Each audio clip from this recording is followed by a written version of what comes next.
Welcome to The Explainer. So, we all think we know the story of the first murder, right? Cain kills Abel. The motive?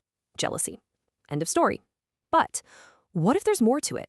What if it wasn't just a simple act of rage, but a cold, calculated corporate takeover? A power play fueled by a seriously wounded ego and a business proposal that was just too good to refuse. Today, we're taking a new look at Cain's first conspiracy. So let's ask that question directly. We're going to explore a really unique interpretation of this story that kind of flips the whole thing on its head. You'll see how Cain's motives become way more strategic than just a simple fit of anger.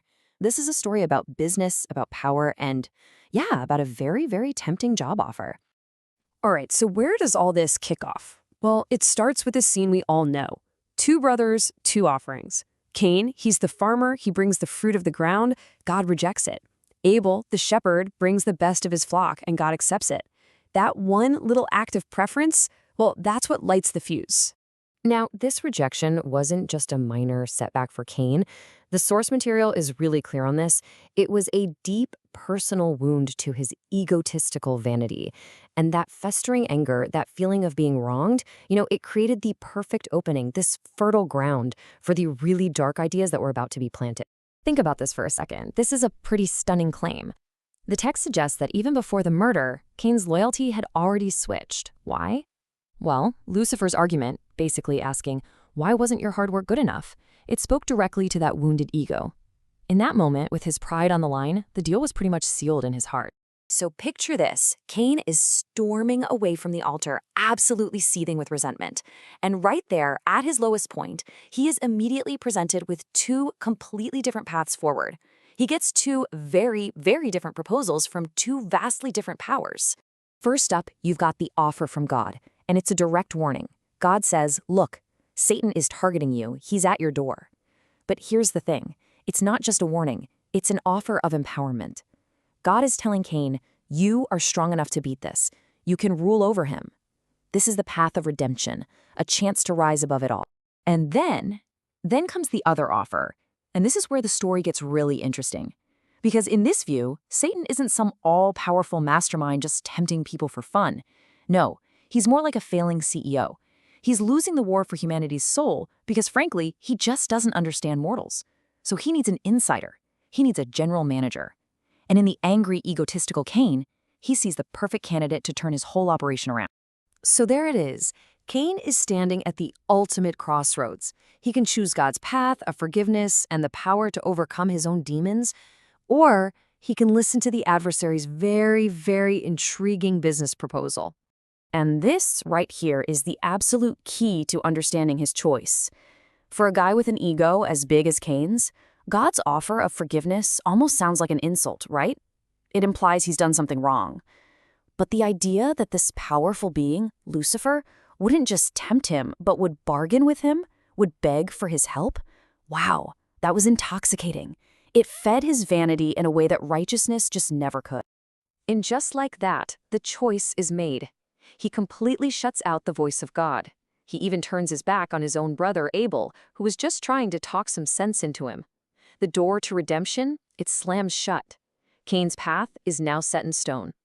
Okay, so this choice doesn't just stay in Cain's head.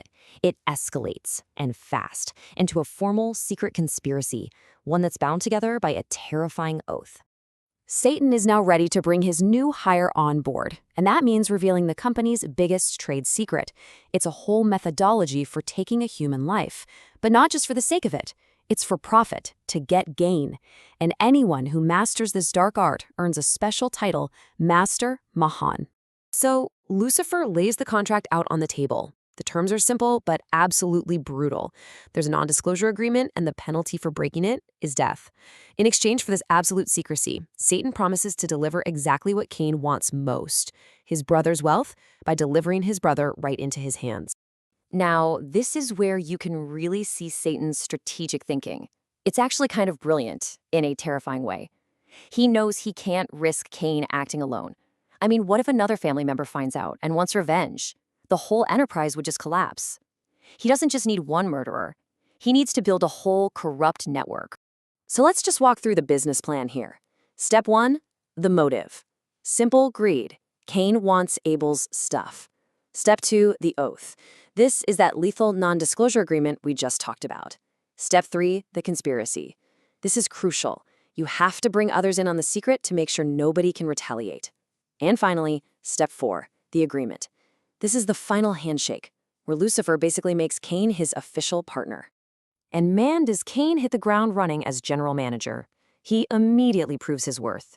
He takes that exact same sales pitch that Lucifer used on him, that irresistible promise of power and wealth, and he uses it to recruit his own brothers into the conspiracy, getting them all to take the same deadly oath. So the pact has been made, the motive is clear, the co-conspirators are all bound by this secret oath. All the pieces are now perfectly in place. The whole meticulously planned tragedy is ready to unfold. When you look at it this way, it's not just a story about sibling rivalry anymore, is it? It becomes this modern parable about corporate ambition just gone horribly, horribly wrong. And it leaves us with a really chilling question. When your ego is big enough and real power is on the table, is any price really too high to pay?